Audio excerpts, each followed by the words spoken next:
Certain players seem to attract controversy like a magnet, and none more so than Robbie Fowler. From his offensive gestures to his provocative celebrations, he has undeniably earned the title of the most controversial player in the game. Robbie Fowler was born and raised in Toxteth, an inner-city area of Liverpool. Even though he grew up as an Everton fan, he started his career with Liverpool.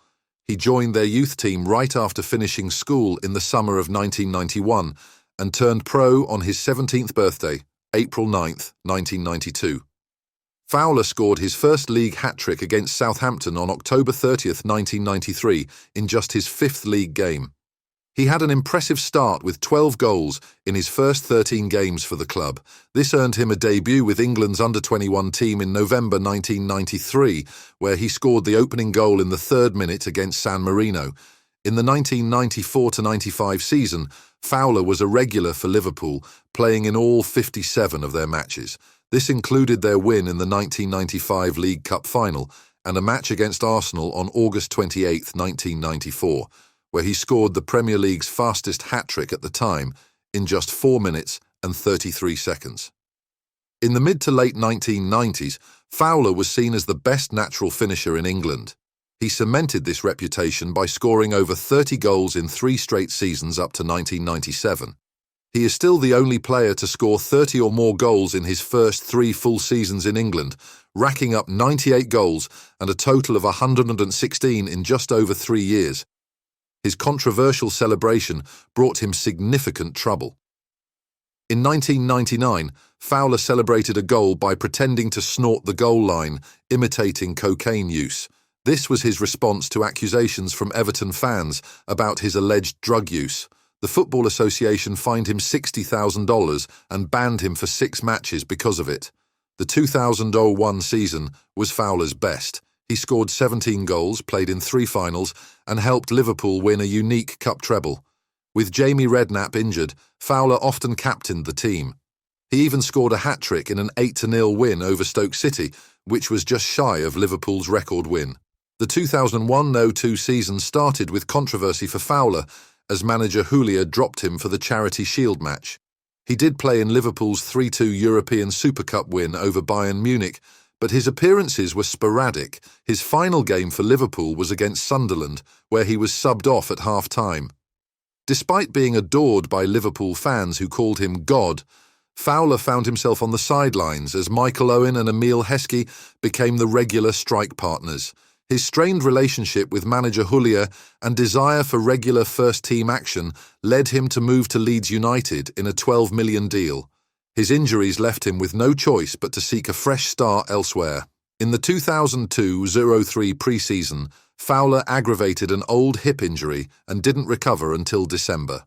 He struggled to regain his fitness, and with teammates being sold due to a financial crisis, his form and market value dropped. Despite this, he still managed to score 15 goals in 31 appearances for Leeds, maintaining an impressive strike rate of just under 1 goal every 2 games.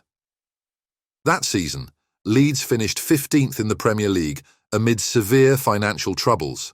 During the 2002-03 season, Fowler's move to Manchester City was a long and complicated affair. At first, he declined the transfer offer. The situation escalated when there was disagreement between Manchester City's manager Kevin Keegan and chairman David Bernstein about the transfer, especially regarding medical concerns. Eventually, Bernstein left the club over the issue. Fowler eventually decided to join Manchester City on January 16, 2003, after encouragement from Keegan. The deal was initially worth $3 million, with an additional $3 million based on appearances. In the 2003-04 season, Robbie Fowler faced ongoing fitness issues, managing to play the full 90 minutes only 9 times.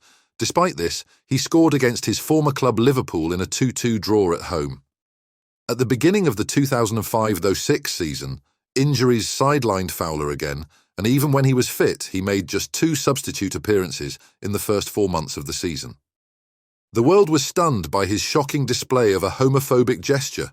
On January 27, 2006, Fowler returned to Liverpool from Manchester City for free, signing a contract until the season's end.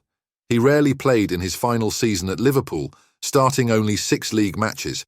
Interestingly, all three of his league goals came from penalties against Sheffield United. On May 1st, 2007, he came on as a substitute in the Champions League semi-final against Chelsea during extra time, setting up an attack for Dirk Kuyt, whose shot was saved by the Chelsea goalkeeper.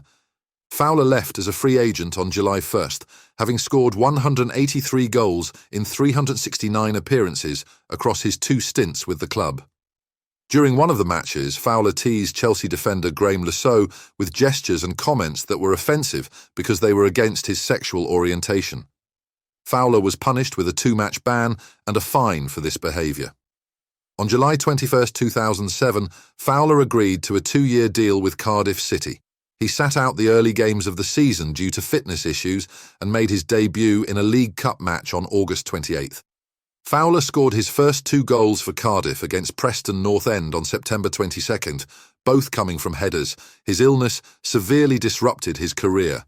In November, Fowler travelled to Frankfurt, Germany, to see Dr. Hans Wilhelm Müller-Wohlfahrt, a specialist sports doctor, to address a recurring hip issue that had affected his fitness early in the season for Cardiff City. He received about 28 injections in his hip as part of the treatment. By late November, he was back in full training and made his comeback on December 15th as a substitute in a 1-0 loss to Bristol City. However, his return was short-lived as he suffered ankle ligament damage a few days later from a tackle in training by club captain Darren Pearce. Due to this setback, Cardiff and Fowler decided he would undergo keyhole surgery in Colorado, USA, to address his ongoing hip problem. Unfortunately, the surgery revealed more severe damage than anticipated, requiring microfracture surgery to aid in healing. As a result, Fowler faced the possibility of missing the remainder of the 2007-08 season for Cardiff. In May 2008, Cardiff City offered Fowler a new contract where he would be paid based on how much he played in the 2008-09 season. He was expected to accept the offer but changed his mind, opting instead to take a trial with Blackburn Rovers under his former Liverpool colleague Paul Ince. After a 3-month trial that ended on December 12, 2008, and not receiving a new contract, he was released by Blackburn. Fowler then started negotiations with the new Australian A-League team, North Queensland Fury. Then came the end of it all. Fowler's career after leaving Liverpool took him on quite a journey. He joined North Queensland Fury in Australia as their first marquee player, despite doubts about handling the local climate. He quickly became a key player, even captaining the team and winning several awards.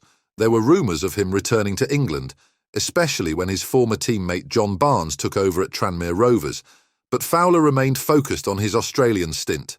After legal disputes with North Queensland Fury, Fowler moved to Perth Glory for the 2010-11 season, where he made a strong impact, finishing as the club's top scorer.